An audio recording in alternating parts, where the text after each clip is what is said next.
অভিনেতা রাহুল অরুণোদয় বন্দ্যোপাধ্যায়ের অস্বাভাবিক মৃত্যুতে এবার সামনে এলো হাড় হিম করা তথ্য। ওড়িশার তালসারিতে শুটিং করতে গিয়ে গত রবিবার অভিনেতা জলে ডুবে প্রাণ হারান। সোমবার তাঁর দেহের ময়নাতদন্তের যে প্রাথমিক তথ্য সামনে এসেছে তা টলিপাড়ার নিরাপত্তা ব্যবস্থাকে বড়সড় কাঠগড়ায় দাঁড় করিয়ে দিল। চিকিৎসকদের অনুমান, রাহুল দীর্ঘ কয়েক মিনিট নয়, বরং 1 ঘন্টারও বেশি সময় জলের তলায় নিমজ্জিত ছিলেন। রাহুলের মরদেহ পরীক্ষার পর চিকিৎসকরা জানিয়েছেন তাঁর ফুসফুসের অবস্থা স্বাভাবিক ছিল না। ফুসফুস ও শ্বাসনালীতে বালি পাওয়া যায়। অভিনেতার ফুসফুস ফুলে গিয়ে স্বাভাবিকের তুলনায় প্রায় দ্বিগুণ হয়ে গিয়েছে।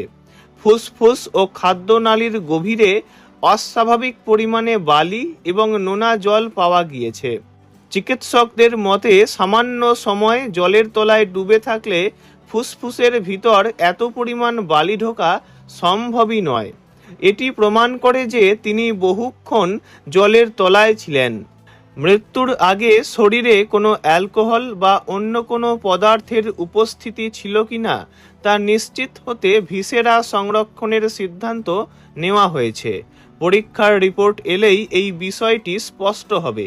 ময়না তদন্তের এই রিপোর্ট প্রকাশ্যে আসতেই প্রশ্ন উঠছে, ইউনিট মেম্বাররা তবে কি করছিলেন?